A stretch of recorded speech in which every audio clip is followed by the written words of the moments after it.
கோபி நயனார் இயக்கத்தில் வெற்றிமாறன் தயாரிப்பில் உருவாகி இருக்க திரைப்படம் தான் மனுஷி. இந்த திரைப்படத்தில் டீசர் மட்டும்தாங்க ரிலீஸ் ஆனிச்சு. ஆனால் மிகப்பெரிய அதிர்வலைகளை ஏற்படுத்தி இருந்துச்சு. மாநில ஒற்றுமைக்கு எதிரான வசனங்களும் காட்சிகளும் இந்த டீசரில் இடம்பெற்றிருந்தா ஒரு மிகப்பெரிய சர்ச்சையை ஏற்படுத்தி இருந்துச்சுங்க.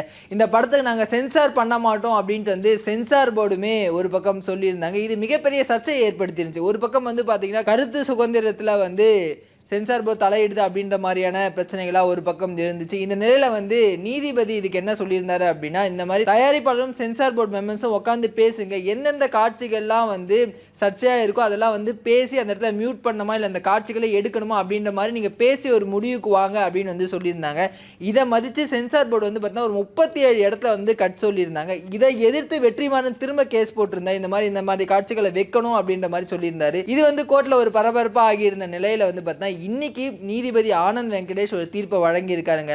அதாவது ஆகஸ்ட் 24ஆம் தேதி நான் இந்த திரைப்படத்தை பார்க்குறேன், இந்த திரைப்படத்தில் ஏதாவது சர்ச்சை இருந்துச்சு அப்படின்னா அதுக்கப்புறம் நான் தீர்ப்பு கொடுக்குறேன் அப்படின்ற மாதிரியான விஷயங்களை சொல்லியிருக்காரு. இது இன்னும் எந்த லெவலுக்கு போகுது அப்படின்றத நம்ம பொறுத்து இருந்து தான் பார்க்கணும்.